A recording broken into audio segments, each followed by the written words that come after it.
ক্লাবৰ সকলো সংবাদকৰ্মীক নতুন বছৰ আৰু ভোগালী বিহু পলমকৈ হ'লেও শুভেচ্ছা জনাইছোঁ।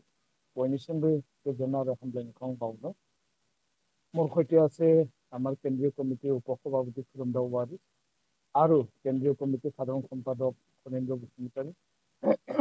নিখিল বড়ো ছাত্ৰ সন্থাৰ কেন্দ্ৰীয় কাৰ্যালয় বডোফা হাউচত আজি আমি আহি থকা ২৭ জানুৱাৰী ২০২৫ এই ২৭ জানুৱাৰী বড়োসকলৰ কাৰণে, বড়ো জাতিৰ কাৰণে, অসমবাসীৰ কাৰণে, বড়োলেণ্ডবাসীৰ কাৰণে এটা বিশেষ দিন।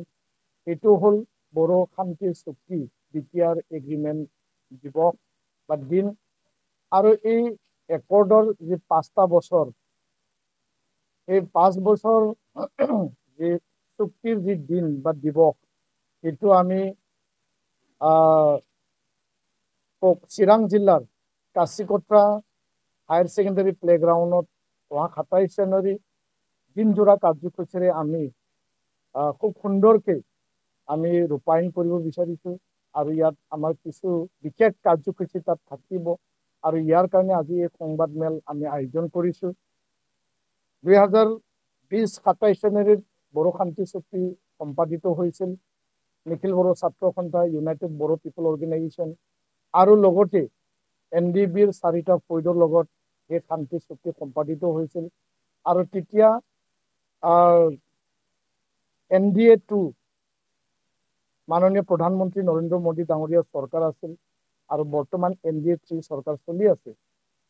আৰু এই চুক্তি পিছত যি এটা আমাৰ শান্তি, যি এটা আমাৰ প্ৰগতি আৰু বড়োলেণ্ড অঞ্চলত হিংসামুক্ত এটা সমাজ আৰু এটা বাতাবৰণ যিহেতু আমি ঘূৰাই পালোঁ, সেই বাতাবৰণ শান্তিৰ যি আমাৰ কমিটমেণ্ট আছিল, সেই কমিটমেণ্টটো নিখিল বড়ো ছাত্ৰ সন্থা, বড়ো ৰাইজ, বড়োলেণ্ডবাসী ৰাইজে খুব সুন্দৰকৈ আঁকোৱালি লৈছে আৰু আমি আগবাঢ়ি গৈছোঁ।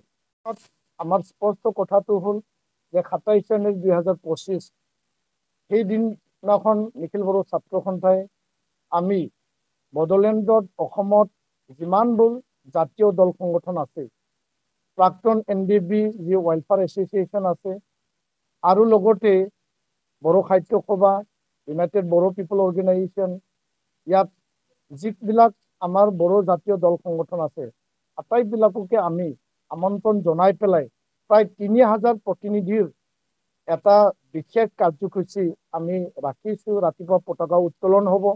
ইয়াৰ পিছত বডোফা উপেন্দ্ৰনাথ ব্ৰহ্মক আমি পুষ্পাঞ্জলি অৰ্পণ কৰিম, শ্বহীদসকলক আমি শ্ৰদ্ধাঞ্জলি জনাম। ইয়াৰ পিছত শান্তিৰ বাবে আমাৰ পাৰো আৰু বেলুন উৰণৰ কাৰ্যসূচী তাত থাকিব। ইয়াৰ লগতে আমি ৰাখিছোঁ যে শান্তি আৰু ৰূপায়ণ, দুটা বিশেষ এটা মানে ৱৰ্ড আমি ৰাখিছোঁ যে শান্তি আৰু ৰূপায়ণ, চুক্তি ৰূপায়ণ, এই এটা নামেৰে আমি পদযাত্ৰা আৰম্ভ কৰিম বা আমি শান্তি মানে সমদল আমি তাত ওলাম।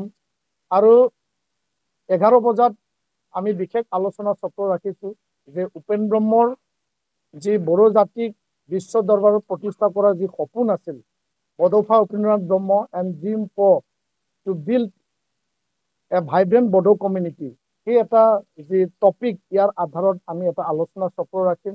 আৰু তাত অৰ্থনীতিভাৱে, শিক্ষা দিশত, সামাজিক দিশত, আমাৰ ভূমি, আমাৰ ৰাজনৈতিক সাংবিধানিক যিবিলাক অধিকাৰৰ কথা, আমাৰ ভাষা আৰু আমাৰ কলা সংস্কৃতি ৰক্ষণাবেক্ষণৰ কথা, সেই সকলো দিশত 3টা চুক্তি যিহেতু বড়োসকলে সম্পাদিত কৰিলে, BAC, BTC আৰু BTR, সেই 3টা চুক্তিত আমি যিখিনি অধিকাৰ বা যিখিনি মানে ভাৰতৰ সেই বুকুত থাকি পেলাই আমি সাব্যস্ত কৰিলোঁ, ইয়াৰ বিষয়ত আগলৈকে বিভিন্ন জাতি জনগোষ্ঠীৰ লগতে বড়ো জাতিক বিশ্ব দৰবাৰত প্ৰতিষ্ঠা কৰাৰ এটা সপোন, সেই সপোনটো বাস্তৱ ৰূপত দিয়াৰ কাৰণে যি আলোচনা, সেই আলোচনা আমি ৰাখিম।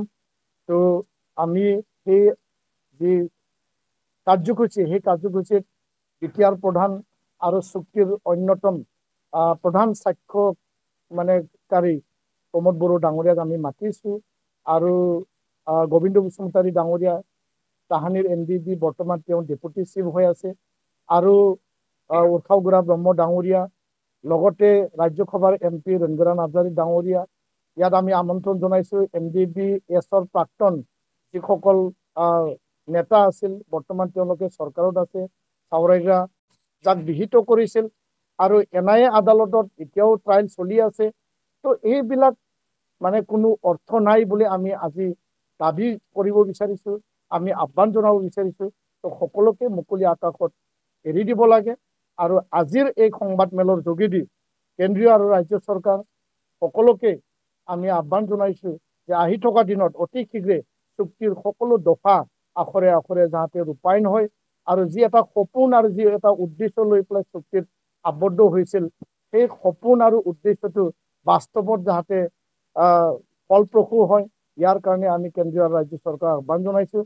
বড়োভূমিৰ অসমৰ বসবাস কৰা সকলো দল সংগঠন, সচেতন ৰাইজ, আৰু আমাৰ যিবিলাক এপছুৰ বা জাতীয় আন্দোলনত যিবিলাকে তাত অংশগ্ৰহণ কৰিছিল, যিবিলাকে আমাৰ জ্যেষ্ঠ, সকলোকে এই কাৰ্যসূচীত দলে বলে আহি পেলাই যোগদান কৰি জাতীয় এই ধাৰা আৰু বড়ো জাতি নিৰ্মাণৰ কাৰণে, বড়ো জাতিক অৰ্থনৈতিক শিক্ষাৰ দিশত আগবঢ়াই লোৱাৰ কাৰণে উপেন্দ্ৰ মোৰ যি সপোন আছিল, সেইটো বাস্তৱত ৰূপায়িত কৰাত সকলোৱে যোগদান কৰিবৰ কাৰণে মই আহ্বান জনাইছোঁ। ধন্যবাদ।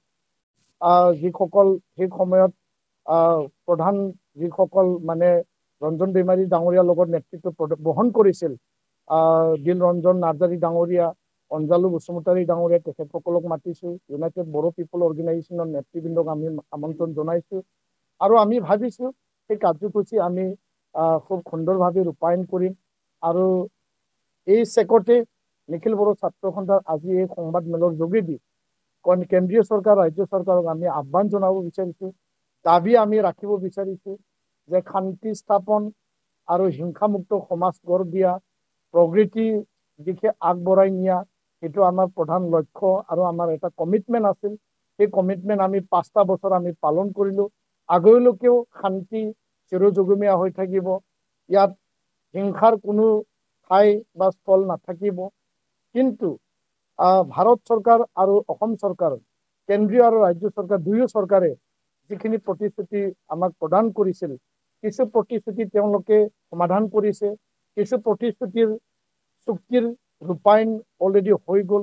কিন্তু তথাপিও যি প্ৰধান কিছু চুক্তিৰ দফাসমূহ এতিয়াও আধৰুৱা হৈ আছে, কাৰ্যকৰীৰ এটা ব্যৱস্থাত মানে ৰৈ আছে, সেইটো সম্পন্ন হোৱা নাই।